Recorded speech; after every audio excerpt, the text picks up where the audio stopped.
बच्चों, आज की सामाजिक विज्ञान की क्लास में आपका स्वागत है। आज हम पढ़ाने जा रहे हैं राष्ट्रीय विकास।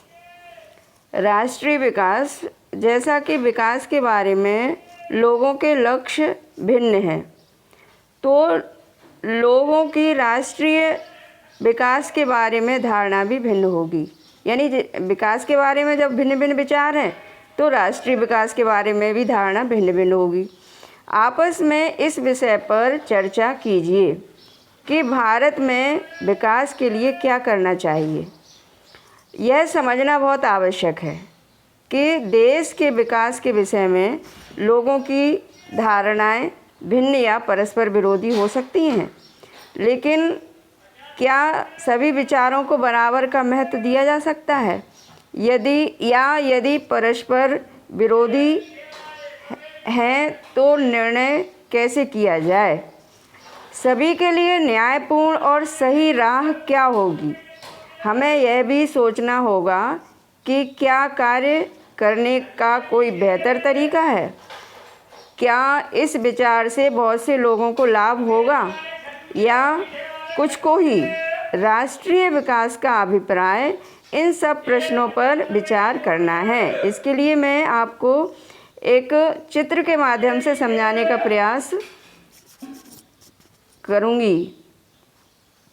तो देखिए, आप ये चित्र देखें, निम्नलिखित स्थितियों पर चर्चा करें और दाहिनी ओर दिए गए चित्र को देखें। इस प्रकार के चित्र के विकासात्मक लक्ष्य क्या होने चाहिए? इस अखबार की रिपोर्ट देखिए और दिए गए प्रश्नों के उत्तर दीजिए। अब यहाँ पे चित्र में आप लोग देख रहे हैं कि एक साइड में ऊंची ऊंची बिल्डिंग है और एक साइड में झुग्गी झोपड़ी हैं। यानी कुछ लोग बहुत पैसे वाले हैं और कुछ लोग बहुत गरीब हैं। अब एक जहाज़ में 500 टन तरल जहरीले अवशेष एक शहर के खुले कूड़े घर और आसपास के समुद्र में डाल दिए गए। यह अफ्रीका देश के आइवरी कोस्ट में अबिदजान शहर में हुआ। इन खतरनाक जहरीले अवशेषों से निकलने वाले धुएं से लोगों ने जी मितलाना, चमड़ी पर दरारें पड़ना, बेहोश होना, दस्त लगना इत्यादि की शिकायतें की। इसका मतलब ये है कि जो बहुत सारी औद्योगिक संस्थान हैं, बहुत सारे उनसे जो जहरीला पानी और धुआं निकलता है, इससे लोगों को बहुत दिक्कत हो जाती है। 1 महीने के बाद 7 लोग मारे भी गए, 20 अस्पताल में भर्ती हुए और विषाक्तता के कारण, यानी इतना जहरीला वो पानी होता है, उसके कारण 2600 लोगों का इलाज किया गया। 26,000 सॉरी।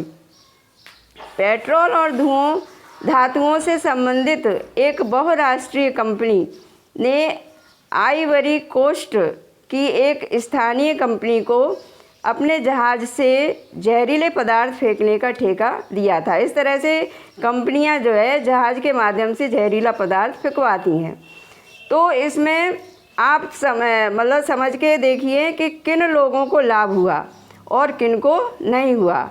और दूसरा, इस देश के विकास के लक्ष्य क्या होने चाहिए और आपके गांव या शहर या स्थानीय इलाके के विकास के लक्ष्य क्या होने चाहिए। तो इसके हिसाब से आप यहाँ पर थोड़ा सा क्रियाकलाप करेंगे अपने माध्यम से कि यदि विकास की धारणा में ही भिन्नता और परस्पर विरोध हो सकता है, तो निश्चित रूप से विकास के तरीकों में भी भिन्नता हो सकती है। अगर आप ऐसे किसी विवाद से परिचित हैं, तो आप विभिन्न व्यक्तियों के तर्क जानने का प्रयास कीजिए। यह आप लोगों से बातचीत करके या अखबारों या और टेलीविज़न के माध्यम से जान सकते हैं।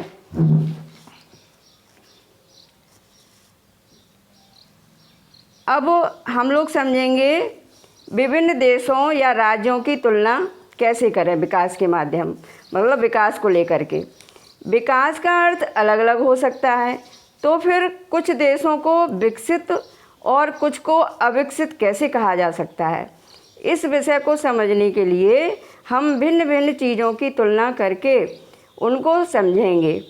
तो उनमें समानताएं और अंतर दोनों हो सकते हैं, यानी देशों में आपस में कुछ समानताएं हो सकती हैं और कुछ अंतर हो सकते हैं। हम इनकी तुलना करने के लिए किन पहलुओं का प्रयोग करते हैं? कक्षा में विद्यार्थियों को ही देखते हैं। हम विभिन्न विद्यार्थियों की तुलना कैसे करते हैं? जैसे उनमें ऊंचाई के बाद मतलब उससे करते हैं तुलना, स्वास्थ्य को देख करके, प्रतिभा को देख करके और रुचि के अनुसार। ये अंतर होता है विद्यार्थियों में, तो इससे हम उनकी तुलना करते हैं। और सबसे स्वस्थ विद्यार्थी, सबसे पढ़ाकू विद्यार्थी, ज़रूरी नहीं है कि वो सबसे स्वस्थ विद्यार्थी सबसे पढ़ाकू हो। सबसे बुद्धिमान विद्यार्थी हो सकता है कि वो मित्रता का व्यवहार न रखता हो। तो हम विद्यार्थियों की तुलना कैसे करते हैं? हम जो मापदंड प्रयोग करेंगे वह तुलना के उद्देश्य पर निर्भर करेगा। सामान्यतया हम व्यक्तियों की एक या दो महत्वपूर्ण विशिष्टताएं लेकर उनके आधार पर तुलना करते हैं। तुलना के लिए क्या महत्वपूर्ण विशेषताएं चुनी जाएं, इन पर मतभेद हो सकते हैं।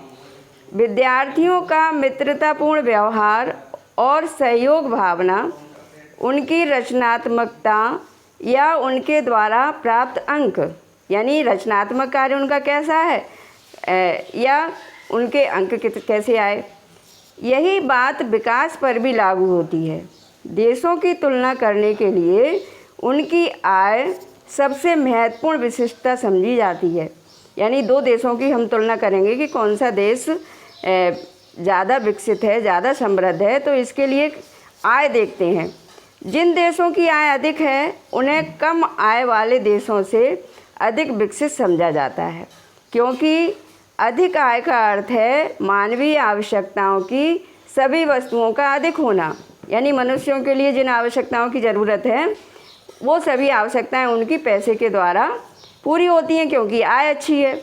जो भी लोगों को अधिक पसंद है और जो उनके पास होना चाहिए, वे उन सभी वस्तुओं को अधिक आय के द्वारा प्राप्त कर पाएंगे। इसलिए ज़्यादा आय अपने आप में एक महत्वपूर्ण लक्ष्य समझा जाता है। अब एक देश की आय क्या है? किसी देश की आय उस देश के सभी निवासियों की आय है। इससे हमें देश की कुल आय ज्ञात होती है। लेकिन देशों के बीच तुलना करने के लिए कुल आय उतना उपयुक्त माप नहीं है, क्योंकि देशों की जनसंख्या अलग अलग होती है। इसलिए हम औसत आय की तुलना करते हैं, जो कि देश की कुल आय को कुल जनसंख्या से भाग देकर निकाली जाती है। यानी औसत आय कैसे निकलती है कि देश की कुल जनसंख्या में देश की कुल जनसंख्या से भाग देते हैं तो औसत आय प्राप्त हो जाती है, और इस औसत आय को प्रति व्यक्ति आय भी कहा जाता है। विश्व बैंक की विश्व विकास रिपोर्ट 2012 के अनुसार देशों का वर्गीकरण करने में इसी मापदंड को रखा गया था। इस मापदंड का प्रयोग किया गया है। वे देश जिनकी 2010 में प्रति व्यक्ति आय 12,276 प्रति वर्ष या उससे अधिक है, उसे समृद्ध देश, और वे देश जिनकी प्रति व्यक्ति आय 1,005 प्रति वर्ष या उससे कम है, उन्हें निम्न आय वाला देश कहा गया है। हमारा भारत मध्य आय वर्ग के देशों में आता है, क्योंकि भारत की प्रति व्यक्ति आय 2010 में 1,340.4 प्रति वर्ष थी। अब इस औसत आय को इस तरह से समझ लें तुलना करके। औसत आय तुलना के लिए उपयोगी है, फिर भी यह असमानताएं छुपा देते हैं। उदाहरण के लिए दो देश का और खा पर विचार करते हैं। सरलता के लिए हम मानते हैं कि प्रत्येक देश में 5 निवासी हैं और तालिका में दिए आंकड़ों के अनुसार दोनों देशों की औसत आय निकालिए। तो पहला देश का, इसमें 5 नागरिकों की औसत आय दी है, तो इनमें ज़्यादा अंतर नहीं है। जैसे पहले देश में पहले व्यक्ति की आय 9,500 है, दूसरे की 10,500, तीसरे की 9,800, चौथे की 10,000 और पाँचवें की 10,200। और दूसरे देश में पहले नागरिक यानी पहले 4 नागरिकों की आय केवल 500 रुपये है और लास्ट 5वें नागरिक की आय 48,000 है। तो यहाँ पे एक व्यक्ति बहुत धनी है और शेष सभी गरीब हैं। तो क्या आप इन दोनों देशों में रहकर समान रूप से सुखी होंगे? क्या दोनों देश बराबर विकसित हैं? शायद हम में से कुछ लोग देश के खा में रहना पसंद करेंगे, लेकिन कब? अगर हमें यह आश्वासन हो कि हम उस देश के 5वें नागरिक होंगे। लेकिन अगर हमारी नागरिकता संख्या लॉटरी के द्वारा निश्चित होगी तो शायद हम में से ज़्यादातर लोग देश के काम में रहना पसंद करेंगे। ऐसा इसलिए है क्योंकि यद्यपि दोनों देशों की औसत आय एक समान है, देश का के लोग ना तो बहुत अमीर हैं और ना ही बहुत गरीब, जबकि देश खा के ज़्यादातर नागरिक गरीब हैं और केवल एक व्यक्ति ही बहुत अमीर है। इसलिए यद्यपि औसत आय तुलना के लिए उपयोगी है, लेकिन इससे यह पता नहीं चलता कि आय लोगों में किस प्रकार वितरित है।